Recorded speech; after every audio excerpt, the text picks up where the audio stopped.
segundo examen parcial. Hoy vamos a explicar capítulo 12, que es el capítulo que empieza en la página 159 y que se llama implantación de intendencias. Y también vamos a explicar el capítulo 13, parte del capítulo 13, ¿verdad? Que empieza en la página 169 y que se llama Hacia la Independencia. ¿Sí? Entonces, sobre estos capítulos, pues vamos a avanzar el día de hoy.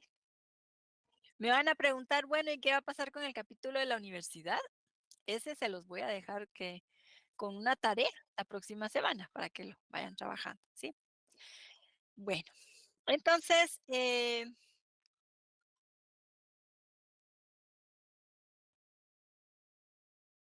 vamos a ampliar la presentación. Vamos a hablar hoy acerca de algunos cambios administrativos que se tuvieron que hacer en España, ¿verdad? Y que fueron bien importantes. Esos cambios administrativos tuvieron que ver con que el rey de ese entonces, que era Carlos II, que por cierto fue el que emitió la Real Cédula se me traba la lengua, de la fundación de nuestra universidad, por eso se llama Universidad de San Carlos. Entonces, Carlos II no podía tener descendencia. Si vemos su cara, él se veía como enfermo, ¿verdad? Era muy enfermizo desde pequeño. Por esa tendencia de las casas reales de casarse entre familiares, ¿sí? Entonces, él padecía el síndrome de Klinefelter y pues era estéril, o sea, no pudo tener hijos, ¿sí? No pudo concebir con su esposa. Entonces, esto trajo un problema grande, ¿verdad? Para la corona, porque como sabemos, pues obviamente, pues ¿quiénes heredan la corona? A ver, ¿a quién le corresponde ser rey, digamos, cuando fallece el, el anterior? ¿A quién, ¿A quién le van a entregar la corona? ¿A quién van a nombrar? Así como que, bueno, el nuevo rey. Al descendiente. A sus hijos. Sí, entonces, y al hijo primogénito, ¿verdad?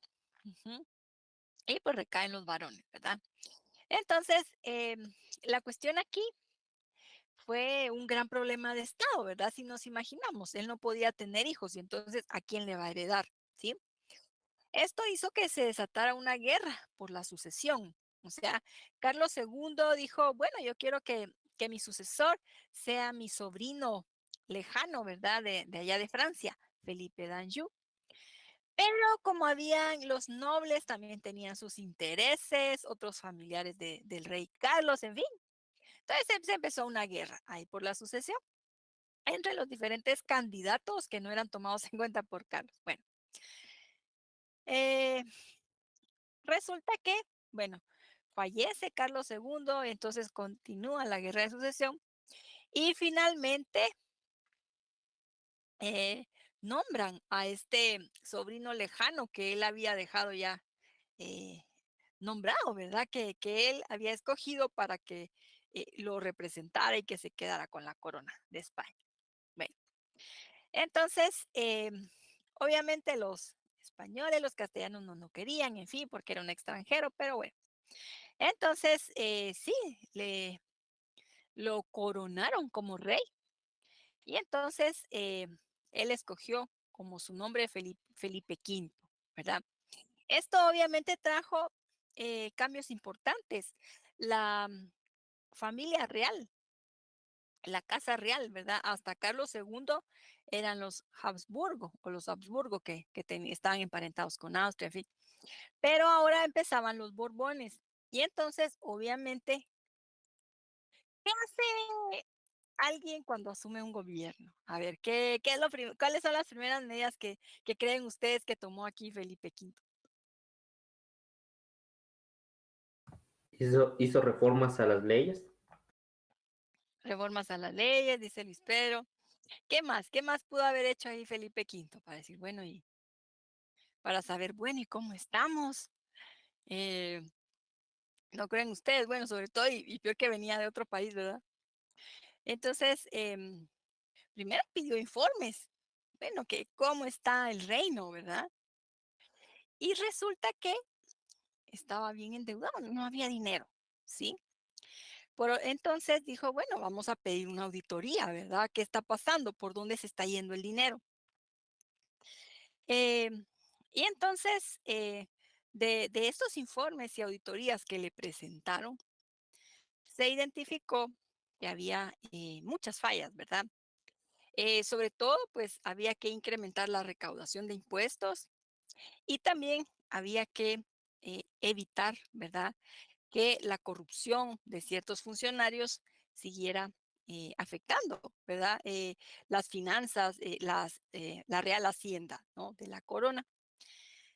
Eh, y por eso dispuso Felipe V, bueno, a partir de ahora vamos a tener mucho más control sobre América, ¿verdad? O sea, nos interesa eh, tener más vigilados a estos funcionarios, ¿verdad?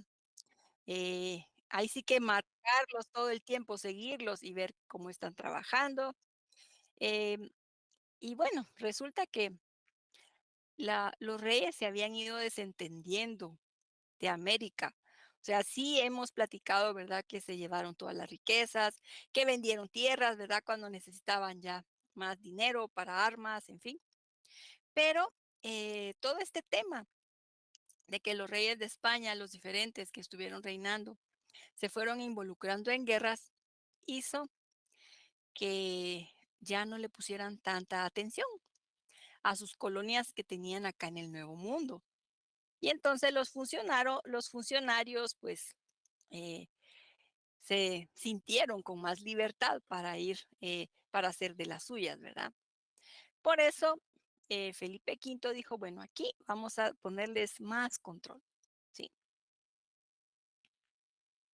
Además, se dieron cuenta que los corregidores eran funcionarios que mermaban bastante los ingresos de la corona.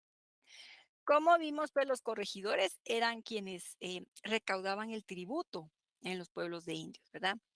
Y además, pues hacían grandes negocios con los indígenas. Entonces, los, em, los ingresos para la corona iban bajando, habían bajado mucho, ¿verdad? Porque el corregidor se enfocaba más en los negocios de él, los repartimientos que él tenía, ¿verdad? Los de las mercancías, los de hilados, y pues ya no se enfocaba tanto en el tributo del rey, ¿sí? Y entonces deciden hacer una reorganización administrativa bien importante. Se van a eliminar estas unidades eh, departamentales, ¿no? Como decíamos, que eran los corregimientos. Y entonces deciden que van a crear dentro de la división política, ¿verdad? De la capitanía, intendencias, ¿verdad? Este va a ser un cambio que va a ser bien importante y fundamental para, eh, digamos, lo que se viene, ¿verdad? Eh, para nosotros como capitanía cuando se dio o se gestó la independencia, ¿verdad? Eh, entonces se elimina la corona, la figura de corregidor, y entonces crea las intendencias. Obviamente las intendencias eran unas unidades grandes, más extensas que los corregimientos, pero además en cada intendencia pusieron a un funcionario eh, al que se llamaba intendente, que era como decir ahora una especie de gobernador o presidente, ¿sí? Esto va a ser importante porque va a favorecer las identidades locales, ¿verdad? De cada intendencia, los hondureños, los salvadoreños, los nicas, en fin. Ujú. Van a ir teniendo como más nacionalismo, ¿no? En cada uno de estos, de estas intendencias.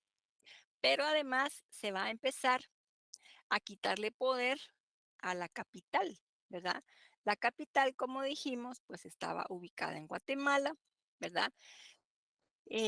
Ya para entonces iba a ser trasladada para, bueno, todavía estaba en la antigua, ¿sí? Cuando fue este cambio de monarquía. Entonces, en la ciudad de Santiago, y entonces al nombrar un alto funcionario en cada una de las intendencias, un jefe político, un intendente, le van a ir quitando poder al capitán general, ¿verdad? Se va a distribuir, ¿verdad? En las intendencias, cada intendente va a tener un pedacito de poder, ¿verdad? Se le va a ir, eh, que va a ser, y además de esto, de que cada intendente tiene su cuota de poder, ¿verdad? Le tiene que reportar directamente a la corona, ¿verdad? Al Supremo Consejo de Indias. Ya no depende de la capital. O sea, esto va a ser bien importante, ¿verdad? Para eh, ir armando, ¿verdad? El contexto que vamos a tener para la independencia. Además, también se funda la Intendencia de Ciudad Real, ¿verdad? Que era la que abarcaba Chiapas y Soconusco. Bueno, entonces, para completar, ¿verdad? A la par que se estaba dando esta reforma administrativa de los Borbones, se da a finales de 1700, eh, principios, no, finales de 1600, principios de 1700, ¿sí? Ahí se están gestando todas estas que se conocen como las reformas borbónicas, ¿verdad? O sea, llamadas así por la monarquía, por la familia de los Borbones, ¿verdad? Bueno. Entonces, vamos a ver también cómo se encontraba la situación de Centroamérica, o sea, de lo que en ese entonces era la capitanía de Guatemala. Los principales productos de exportación eran el añil, que era un tinte que daba un color azul, extraído de una planta, ¿verdad? Y también los derivados, o sea, todo lo relacionado con el ganado, cuero, carne, ¿verdad? Eran los principales productos. También se trabajaban otros como cacao, caña, tabaco, etcétera. La población estaba conformada en casi un 65% por indígenas, 31% de mestizos y un porcentaje bastante pequeño, ¿verdad?, de población eh, negra, ¿verdad?, que son afrodescendientes, ¿sí? Sí, venidos de África, ¿verdad? Entonces, un 0.10%. Frente a esto, teníamos un 4% de población, entre los que se encontraban los criollos, que dijimos que eran hijos de español, española, y también los burócratas de la corona. Un 4% que se beneficiaba del trabajo de toda esta gente, ¿verdad? Los indígenas pues continuaban tributándole al rey, trabajando en los repartimientos, en donde eran bien explotados. Algunos trabajaban en servicios personales, o sea, trabajaban en casas, ¿verdad? Haciendo mandados, limpieza, en fin.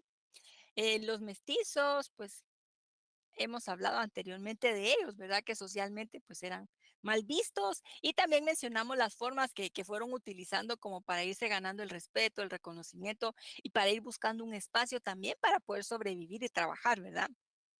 Los criollos pues eran los comerciantes más importantes y también eran grandes hacendados. O sea, ellos vivían de esos productos de exportación, ¿verdad? O sea, ya desde entonces. Ok, entonces se vio que la capital em, del reino de Guatemala, ¿verdad? Que era eh, en la ciudad de Guatemala, ahí estaba muy concentrado el poder y como les digo, la medida de crear esas intendencias fue quitándole, ¿verdad? Por lo menos le quitó algo de poder y de protagonismo, ¿verdad? Eh, Y fueron surgiendo como importantes familias de criollos, ¿verdad? Como los Pavón, los Asturias, García Granados, Aycinena. Bueno, para continuar hablando de cómo estaba distribuido el poder político lo tenían los burócratas de la corona, ¿verdad? Que desempeñaban los cargos más altos, ¿sí? Eh, civiles, militares, religiosos, el arzobispo, por ejemplo, tenía que ser español, ¿verdad? Y el poder económico lo tenían los criollos de la capital. Y entonces, ¿qué pasaba con los criollos de las provincias? Los criollos de las provincias, pues, estaban mucho a merced de los criollos capitalinos, porque resulta que los criollos de la capital tenían contactos con casas comerciales en Cádiz, allá en la península. Entonces, y pues como al estar ubicados en la capital y tenían sus conectes, ahí tenían cuello con el capitán general, fueron volviéndose intermediarios. Y entonces lo que sucedía era que todo lo que se comercializaba del Reino de Guatemala para España tenía que llegar hasta la capital, negociarlo con los criollos capitalinos y ellos lo compraban a los precios que les daba la gana. Y luego, pues ellos lo vendían allá en Cádiz, pues mucho más caro, ¿verdad? Eso restringía mucho las ganancias que podían tener los criollos de las provincias, ¿verdad? De las otras intendencias.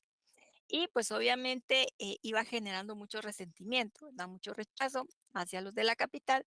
Igualmente, por ejemplo, para los rastros donde mataban a las reses, donde se sacrificaban, eran los capitalinos los que establecían los lugares, ¿verdad?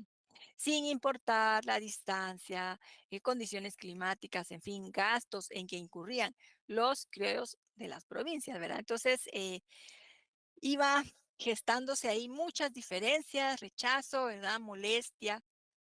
Y pues, obviamente, cuando se empieza a buscar un proyecto de independencia, los criollos de las provincias no van a querer a los de la capital, se van a querer librar de ellos.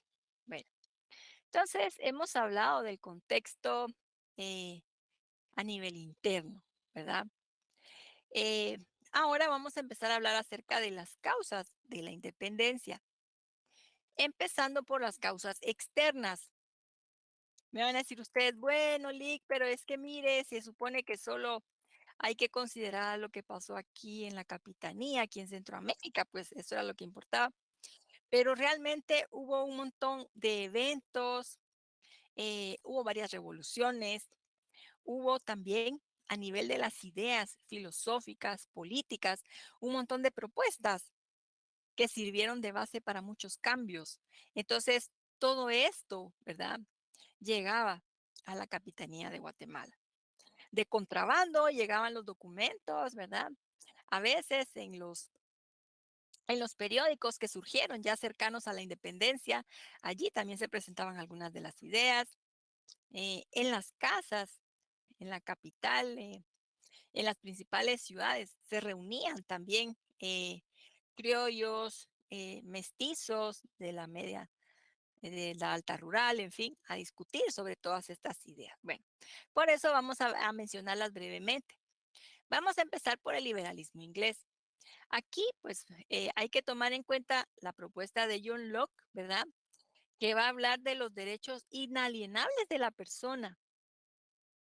¿Qué significa inalienable?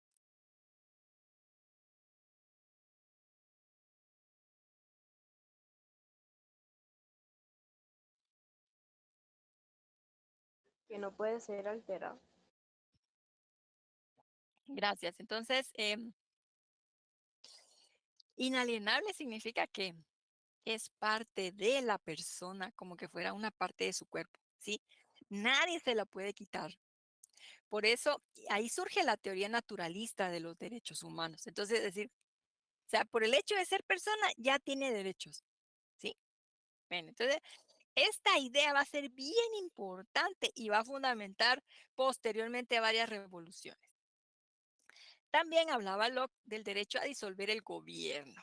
Miren, esto va a ser bien revolucionario. Luego también Thomas Hobbes, cuando escribió Leviatán, hablaba de un Estado que fuera grande, importante y que fuera protector del pueblo. O sea, si vemos en ese entonces las monarquías, lo que buscaban eran más el beneficio, ¿verdad? Para el rey, para la corona. Mucho de lo que se hacía era por caprichos del rey, en fin. Y entonces Hobbes dice, no, aquí tiene que ir surgiendo una burocracia que se enfoque también en garantizar buenas condiciones para el Estado, ¿sí? Y respaldado por el derecho. Bueno, luego se vino el movimiento de la Ilustración, que hablaba del predominio de la razón, o sea, la capacidad para pensar, para discernir, ¿verdad? Frente a una época en la que había prevalecido bastante el pensamiento religioso, ¿verdad? Eh, todos estos escritores, pensadores, filósofos, científicos de la Ilustración van a defender el avance de la ciencia, ¿verdad? Como aquello que va a disipar la oscuridad, ¿verdad? Propuesta por el pensamiento religioso. Y entonces decir, bueno, las, los eventos, eh, si cae un rayo encima de una casa, no es porque sea un castigo de Dios, ¿verdad? Como hubiera sido el pensamiento religioso, sino que es, ¿verdad? Por una lógica científica y, en fin, ¿verdad? Que va a ser explicada de esa manera.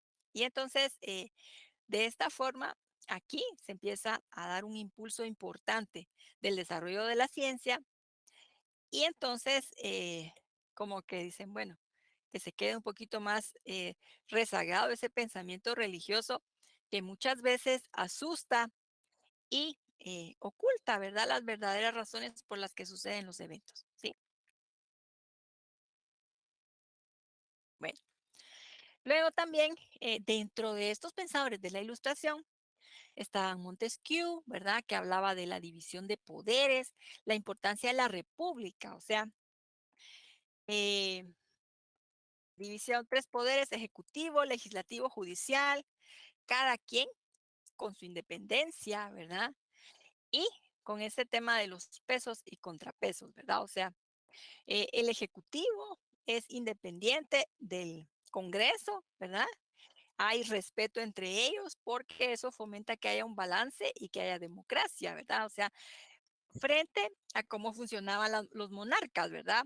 O sea, el monarca gobernaba, también quería disponer, condenar delitos o nombrar, disponer quiénes eran los jueces y pues directamente decir qué leyes se aprobaban. Entonces, decir, no, no, no, aquí tiene que haber una división de poderes y cada uno de ellos tiene su función y pues tiene que haber respeto entre ellos también. Bueno, Voltaire, que hablaba del papel de la educación, importancia de la educación para poder lograr el progreso de los pueblos. También Voltaire va a hablar del Estado laico, la importancia de que el Papa, la Iglesia, ¿verdad? No tenga que ver con los asuntos de Estado, ¿sí? Que haya una separación. O sea, decir, bueno, la Iglesia tiene su campo de acción, que es el campo de la fe, ¿verdad? De la espiritualidad, pero esa, y es muy respetable, pero es diferente que eh, la forma de gobernar y administrar un Estado, ¿no? Entonces tiene que haber una separación y un respeto entre ambos, ¿sí? Luego Rousseau, que, bueno, con el contrato social, ¿verdad? Pacto entre gobernantes y gobernados, establecer límites al poder, ¿verdad? A través de las constituciones. Eh, tenemos también la independencia de Estados Unidos. La independencia de Estados Unidos es considerada la primera revolución liberal que se da en el mundo, bueno, de las más conocidas. Y en el caso de América, eh, se va a empezar a ver como un ejemplo, ¿verdad? Se va a basar, obviamente, esta independencia estadounidense en todas esas ideas que mencionábamos de los ilustrados, de los liberales ingleses, ¿verdad? Eh, de quién se independizaron los estadounidenses? De los ingleses. De Portugal. No, de los ingleses, sí, de los ingleses. Entonces, ajá, de Inglaterra. Eh, entonces, no fue, digamos, una nación que se independizó de España, pero por estar cerca y en el mismo continente que nosotros, llega toda esa información, todos los postulados, todas las ideas que orientaban, ¿verdad? A, a estos alzados que buscaron romper el vínculo con Inglaterra, ¿verdad? Y apoyados, ¿verdad? Por esta declaración, los hombres nacen iguales y tienen derechos inalienables, ¿verdad? Como dijimos, que no se les pueden quitar. Ajá. Son parte de su cuerpo, de su piel, o sea, son personas, bueno, sí tienen derechos. A la vida, a la libertad, a ser felices. Bueno, eh, posteriormente, también seguido, se dio la Revolución Francesa, ¿verdad? Obviamente, reacción contra todo ese absolutismo de la monarquía francesa, postulando, defendiendo la libertad, la igualdad, la fraternidad. Obviamente no fue para todos, ¿va? Era más para incluir a los burgueses, pero lo importante fue que trajo todas esas ideas que se fueron difundiendo, ¿verdad? Eh, por todo el planeta. Y ahí se promulga la primera Declaración de Derechos del Hombre y del Ciudadano. ¿Sí? Entonces, donde se establece, por el hecho de ser persona, tenemos estos derechos. A la libre expresión, a la libre locomoción, en fin, la libertad de conciencia, la libertad de credo también, ¿verdad? Bien. Ok, esta independencia que les traigo aquí, fíjense que fue algo que asustó mucho a los españoles. Em, Como ustedes saben, pues en Haití actualmente se habla francés, ¿verdad? Ujú. Haití, pues era parte de la isla La Española, que fue de las primeras a las que llega Cristóbal Colón. Y entonces los franceses poco a poco se van a ir metiendo en esta parte de la isla. Y ellos aprovecharon a explotar bastante a la población local porque allí se producía bastante azúcar. Era la región del mundo que producía más azúcar, o sea que tenía mucha riqueza. Esto para que veamos, ¿verdad? Porque ahora Haití es del país más pobre, ¿no? Entre los más pobres del mundo, el más pobre de América, ¿no? Ok. Entonces, siendo una colonia que tenía tanta riqueza, los franceses se fueron metiendo y pues finalmente España se los tuvo que ceder. Entonces, algo que hay que destacar, además de ese dato, ¿verdad? Que va a ser un territorio pequeñito en una isla, eh, ahí sí que en la parte de la América insular, ¿verdad? Además está poblada en su mayoría por población negra, ¿sí? Gran porcentaje de población esclava. Cuando murió la población indígena que había acá en la isla por las enfermedades que traían los españoles, la viruela, sarampión, pues trajeron muchos esclavos de África.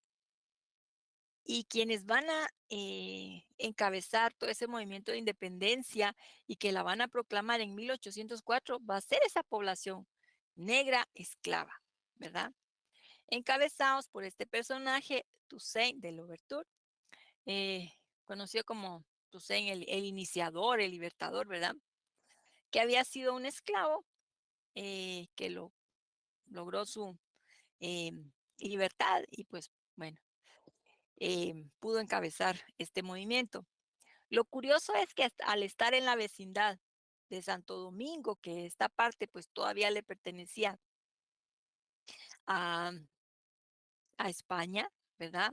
Esta parte de que ahora es dominicana, eh, los españoles de acá de Dominicana entrenaron a Toussaint y a un montón es- de otros mulatos y esclavos para poder lograr su independencia y cortar con Francia, ¿sí?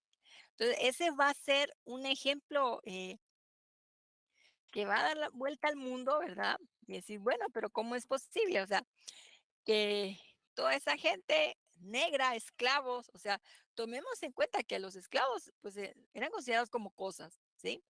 Además, había mucha discriminación hacia la población negra. O sea, si todavía hay bastante, imagínense en ese entonces. Entonces, por consiguiente, saber que ellos habían decretado su independencia, que habían sometido a los blancos que estaban ahí, en fin, que les habían quitado propiedades. Entonces fue algo que asustó mucho.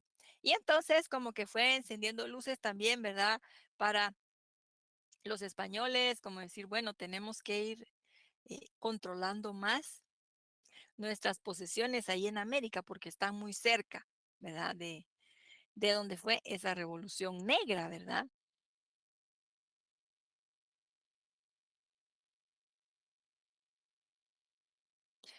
Ok. La invasión napoleónica a España.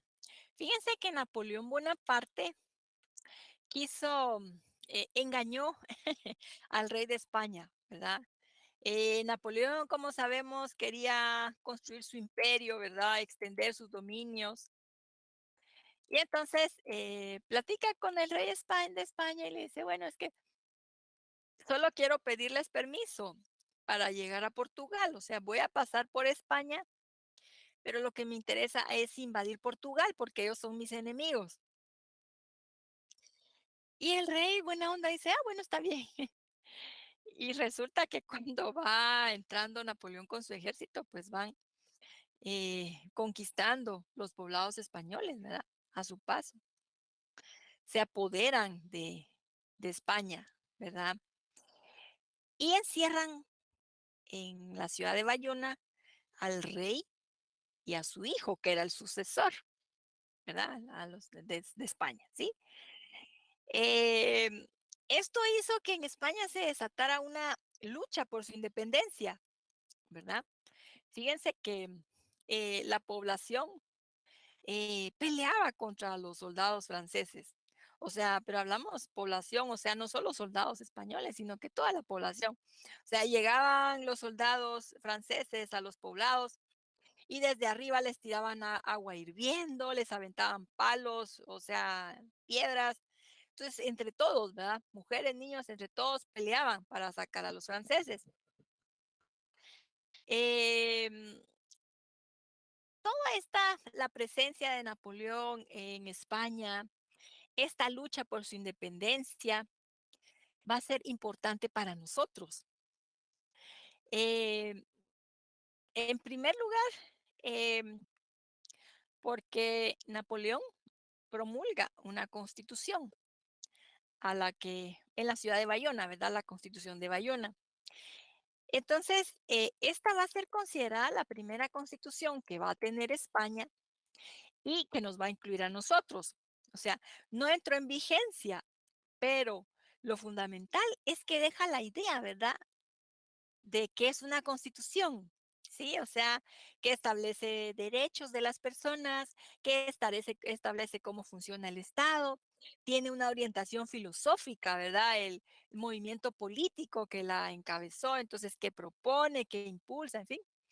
Entonces, a partir de allí, la idea de tener una constitución va a ser fundamental para los españoles y también para nosotros.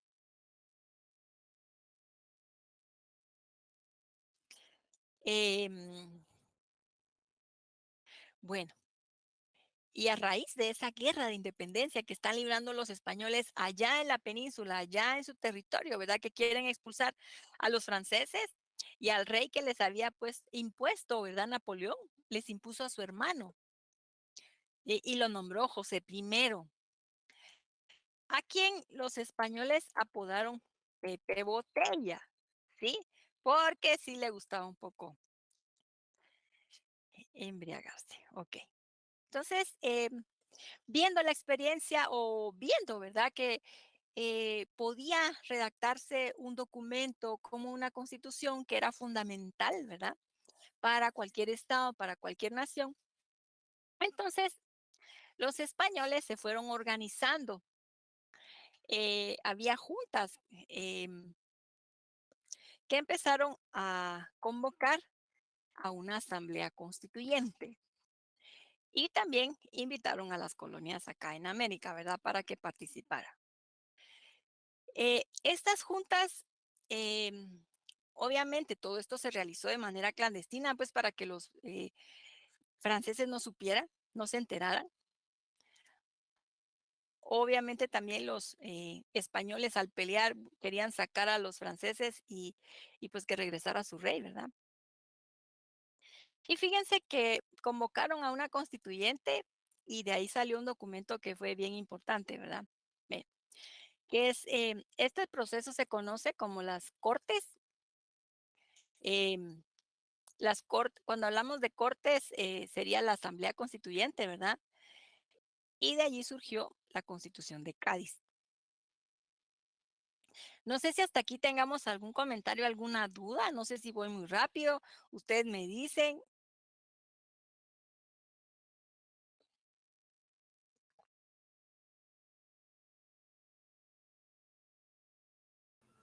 Todo bien, licenciada. ¿Qué tal? ¿Qué dice Paulis?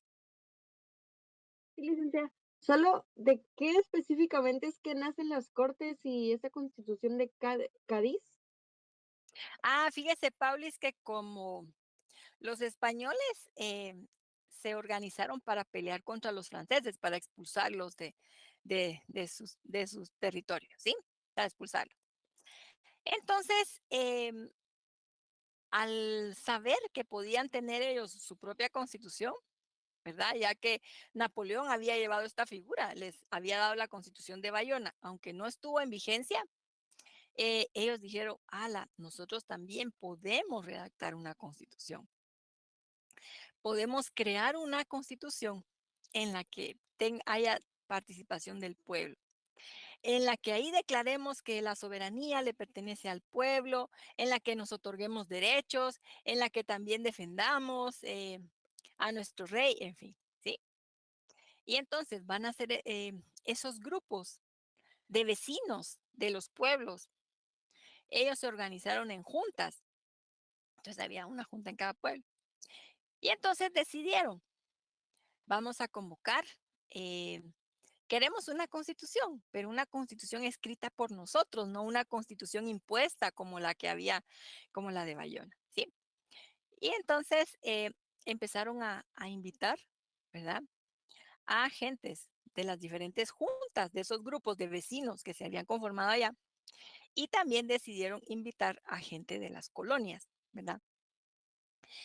Entonces, a eso se le llama, en esa época se le llamó convocar a cortes. O sea, las cortes era como decir ahorita una asamblea nacional constituyente. Yo no sé si ustedes ya vieron ese tema en el curso de introducción al derecho, pero una asamblea nacional constituyente es algo extraordinario, ¿sí? Algo especial. Entonces, cuando se convoca a una asamblea constituyente, los partidos, bueno, en la época actual, los partidos políticos proponen a sus candidatos para diputados. La población vota y entonces esos diputados son los que redactan una nueva constitución.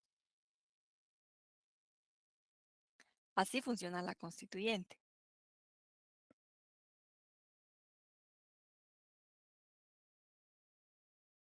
Gracias, No sé, licenciada. ok, Paulis, con gusto. Obviamente, en esa época no existían todavía acá los partidos políticos, era otra situación, entonces casi que en cada intendencia fueron inventándose el mecanismo para elegir a su representante, ¿verdad? A su diputado que nos iba a representar allá en las Cortes de Cádiz. Por ejemplo, acá se había elegido a un señor de apellido Pavón. Lo eligieron los propietarios, ¿verdad? Personas adineradas, ellos votaron, pero él falleció y entonces nos representó eh, un clérigo que era Antonio Larrazábal. Y él llevó documentos que se elaboraron acá. Interesante porque aquí entonces se reunieron eh, aquellos mestizos que dijimos de la alta urbana, criollos, para discutir propuestas, ¿verdad? Sobre comercio, sobre derechos, entre otros, ¿verdad? Sobre impuestos también. Bueno, Entonces, de esas cortes, ¿verdad? Que como dijimos era la Asamblea Nacional Constituyente, surgió la Constitución de Cádiz. Realmente, si vemos, era la soberanía del pueblo, porque a ellos, entre ellos mismos, organizaron sus grupos, ¿verdad? Y propusieron a sus diputados. Aunque el rey no estaba, ¿verdad? El rey estaba preso. Bueno, entonces, en 1812, el 19 de marzo de 1812, eh, nace, ¿verdad? Es promulgada la Constitución de Cádiz. Esta constitución también se le conoce como la Constitución de 1812 o también con su apodo, ¿verdad? Los españoles a todo le ponen apodo. Entonces, le llamaron la Pepa porque pues fue promulgada el día de San José. La Pepa entonces fue promulgada luego de elecciones realmente representativas, ¿verdad? Dijimos entre vecinos, fue que convocaron y pues eligieron a sus diputados. Acá en la capitanía, pues también se nombró a un representante. Em, en esta constitución se estableció la importancia de la soberanía del pueblo. También se estableció la libertad de imprenta. ¿Qué será la libertad de imprenta? ¿Alguien sabe qué es la libertad de imprenta?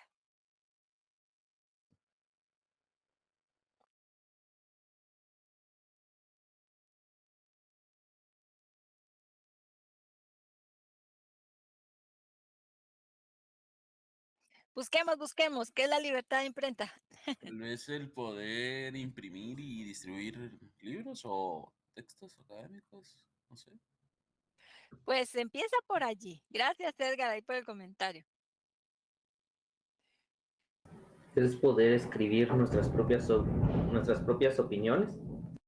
Eso, Luis Pedro. Entonces, obviamente, ¿verdad? Se podían reproducir, ¿verdad? A través de, ya se tenía imprenta desde hace varios siglos, pero se refería a poder escribir sobre sus propias opiniones, ¿verdad?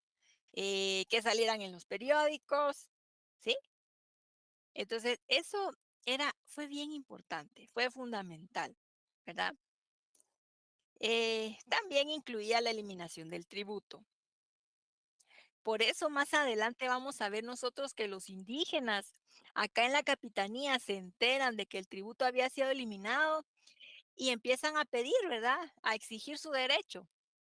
Y cuando la pepa la dejan sin, es derogada, los indígenas aquí piden que entre en vigencia otra vez, ¿sí?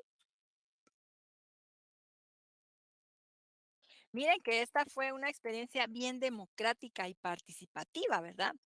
Para el pueblo español y también en el caso de la capitanía, pues algunos grupos nada más, ¿verdad? Que como dijimos, los mestizos de la alta urbana, creo, esa experiencia, ¿verdad? Pero rindió frutos bien importantes. A ver, ¿qué dice Suseli? Libertad de los medios de comunicación. Es el principio que la comunicación y expresión a través de diversos medios, incluidos los medios impresos y electrónicos, materiales publicados, considerarse un derecho que se ejerza libremente. Gracias, Suseli. Sí, digamos, derecho a imprimir, ¿no? A publicar nuestras opiniones y pues es la base, ¿verdad? De la importancia que tienen los medios de comunicación, ¿sí? ¿Qué dice Rosario? Sin previa censura. Eso implica la libertad de imprenta. Se Ah, les sí. cede, ajá. Fíjese que usted dijo algo, pero yo la interrumpí. Usted mencionó sin previa censura. ¿Y qué dijo después, Rosario? Que no se les ve el derecho a poder emitir sus opiniones. Gracias, Rosario, muy amable. Así es. Entonces, vemos que era algo muy revolucionario, bien importante, pues, para las libertades que tiene que garantizar toda democracia, ¿sí? Entonces, el pueblo español se voló la barda con esa constitución. Y fíjense que lo chistoso y pues que da cólera también, ¿verdad? Y frustrante para ellos, fue que cuando logran expulsar a los franceses y es liberado Fernando VII, el rey español, al que le llamaban el deseado, ¿verdad? Porque todo el mundo quería que lo liberaran, quería que regresara su monarca, ¿verdad? Regresa Fernando VII y les dice, Nanay, ¿saben qué? Esta charada de la Constitución a mí ni me va ni me viene. Aquí el que manda soy yo. Así que derogada, ¿sí? Sin efecto. Imagínense qué frustrante, ¿verdad?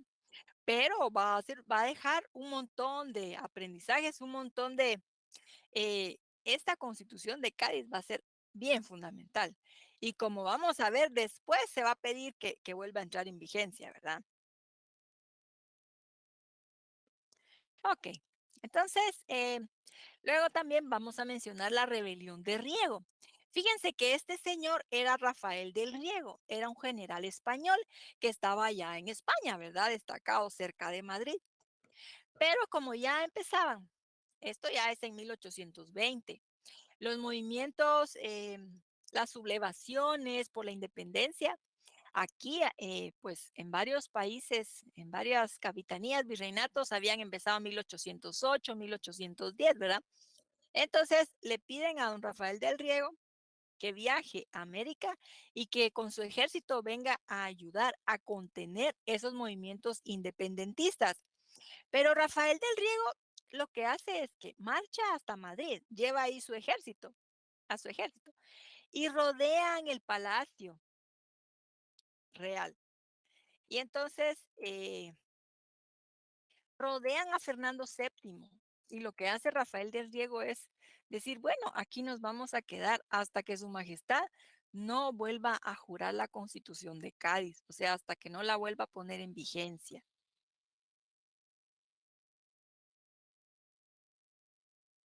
Entonces vuelven a estar vigentes nuevamente los derechos de las personas. Ahí le va quitando poder al rey, ¿verdad? Otro evento que fue fundamental va a ser la Guerra de Independencia de México. Si vemos, no se habla de la independencia a secas, ¿verdad? Fue una guerra que duró alrededor de 11 años y que inició con un movimiento armado encabezado por el cura Miguel Hidalgo, ¿verdad? Quien dio el grito de Dolores y en fin. Y ahí empezó a pelear Hidalgo contra criollos españoles, a descabezar, a quitar tierras, en fin. Se desató. Es una cuestión bien violenta, ¿verdad? Lo que encabezó este señor Hidalgo. Pero sirvió de referencia para otros movimientos después, ¿verdad? Eh, como dijimos, esta guerra de independencia va a durar alrededor de 11 años. Van a participar varios generales, ¿verdad? Van a estar ahí Morelos, José María Morelos y otros. Em, y entonces,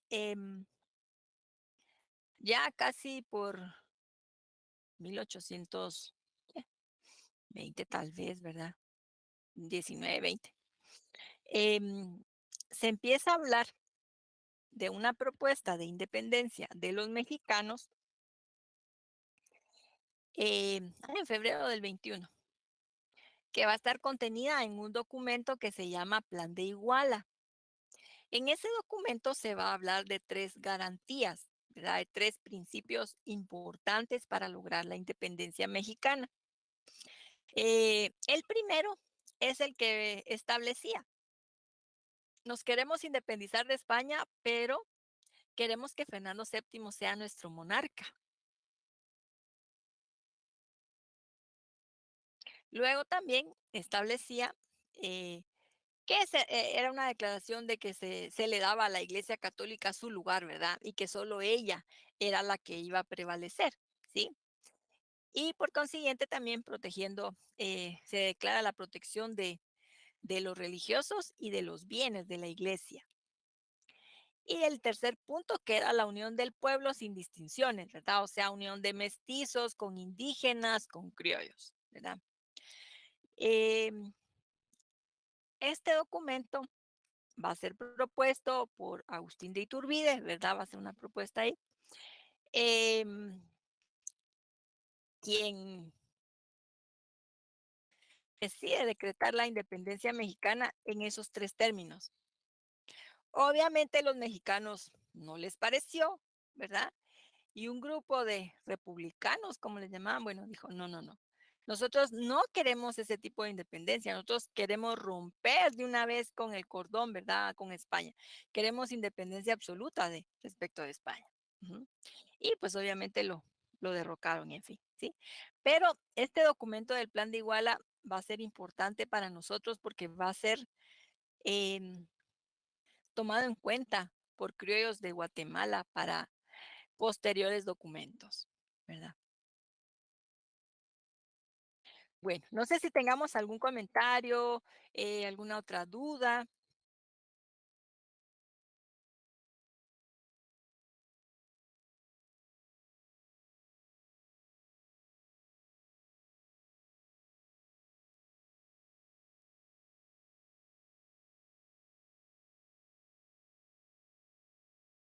No, licenciada. Gracias, César. Ay, no sé si alguien más. Licenciada, la intención de los criollos realmente para participar en la independencia era la libertad para poder comercializar sus productos. Eh, Fíjese que, Rosario, ellos tenían bastante libertad y tenían todos los contactos, todos los conectes allá en Cádiz, ¿verdad? Pero además querían el poder político, porque, ¿verdad? Eso, o sea, querían todo el poder, o sea, no querían solo poder económico, ¿verdad? Que ya no estuvieran los representantes de la corona y entonces ya gobernar los criollos y pues obviamente agenciarse de los impuestos, ¿verdad? Y otros beneficios. Lo, lo que estaba pensando ahorita es que miren toda esta inspiración en todas estas ideas y todos estos movimientos, ¿verdad? Que fueron bien importantes y que inspiraron, ¿verdad? A, a los liberales y otros grupos que estaban, a los conservadores que estaban ahí viendo lo de la independencia. Y finalmente, ahí vamos a ver que no hubo mayores cambios, ¿verdad? Ni mayores beneficios para la población.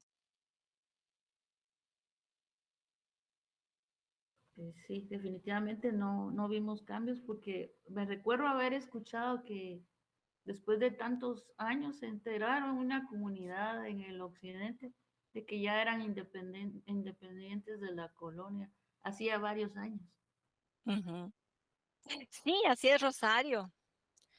Pero sí, lo lamentable es que de toda la gente que participó y que tuvo años, ¿verdad?, de estar promoviendo la independencia, realmente los que salieron victoriosos fueron los criollos, ¿verdad? Y eh, que se apoderaron ahí sí que de todo, ¿verdad?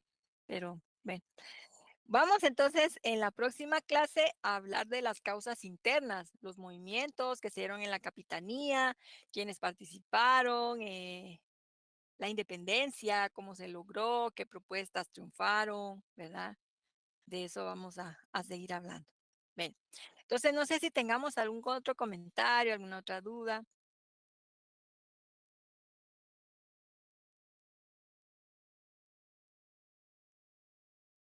Bueno, entonces yo los voy a dejar aquí.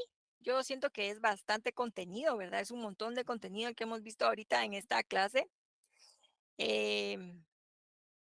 Nos vemos entonces próximo martes, ¿sí? Para seguir platicando sobre este tema. Sí, a ver si les comparto un ejercicio sobre este tema para que nos vaya quedando un poquito claro, ¿sí?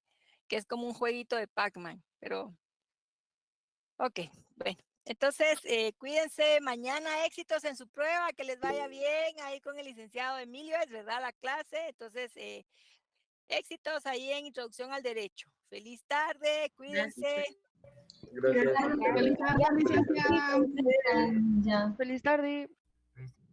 Ya.